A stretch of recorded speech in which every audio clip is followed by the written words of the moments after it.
The BOSS 302 had a special mix of high-performance road race parts, and today we're going to take a closer look.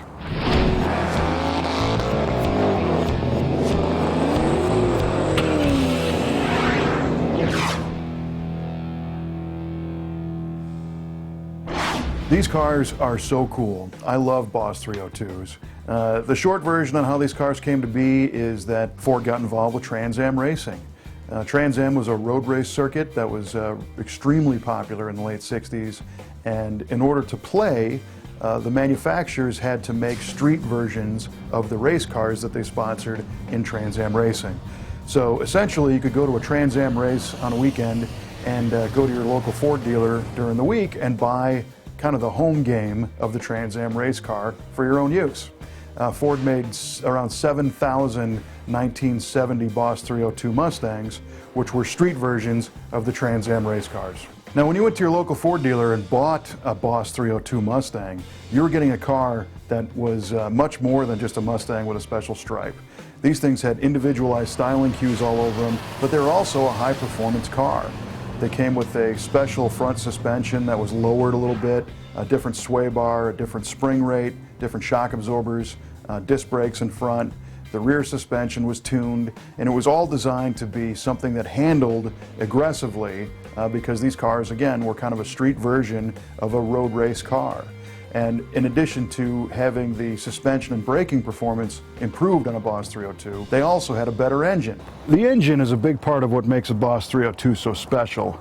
For the Trans Am Racing Series, they had a cubic inch displacement limit of 305 cubic inches, so the Ford 302 kind of fit in nicely. But they modified this to be a road race compatible motor. What we're looking at here is a slightly smaller valve design to give this car a little more oomph off the line. It also has a special camshaft and carburation.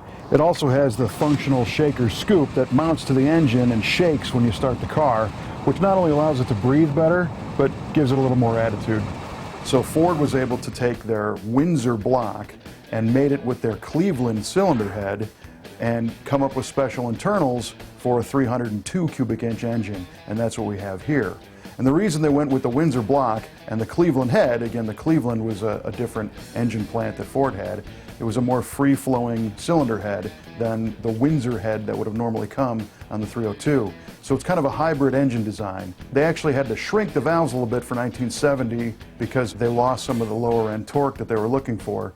But even in 1970, this thing was rated at 290 horsepower, 290 foot-pounds of torque at a very conservative 5,200 RPM.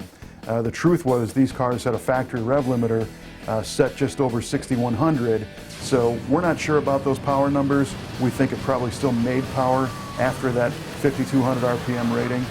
It sure felt like it when you drove it, that's for sure.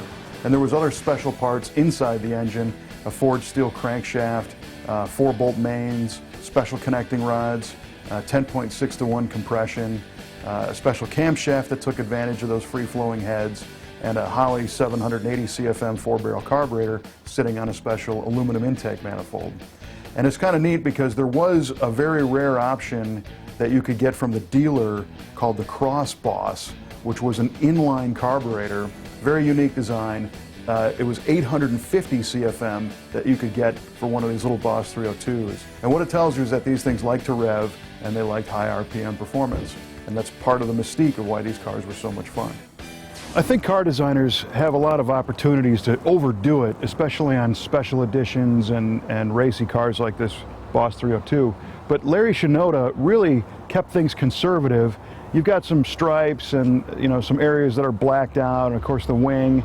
But the cool thing is, it all works together. It's real tight and it's real kind of speedy looking.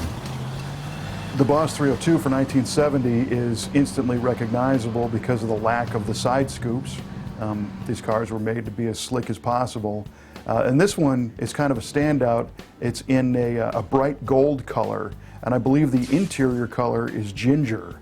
It's not a very common color, but it really contrasts nicely and shows off the striping package that Larry Shinoda designed. It also makes that shaker Ram Air style hood scoop stand out in that blacked out hood. Of course, the tailpan's blacked out, and this one is wearing a non-factory wheel. They call these a mini light design wheel, which again, it didn't come with the car when it was new, but it is certainly something that looked just like the racing wheels that were used in the actual Trans Am race cars. It's a very cool car, and it's one that I would love to get out and go race on. Did I say race? That I would love to drive on the street.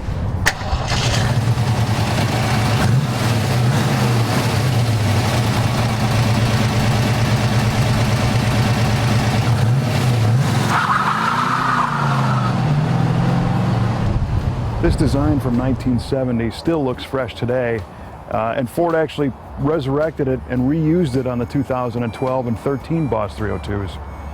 You can see more pictures of this car on our website at MuscleCarOfTheWeek.com, and you can connect with us on Facebook or go to our YouTube channel where you can leave comments about this car or any of the others that we featured on Muscle Car of the Week.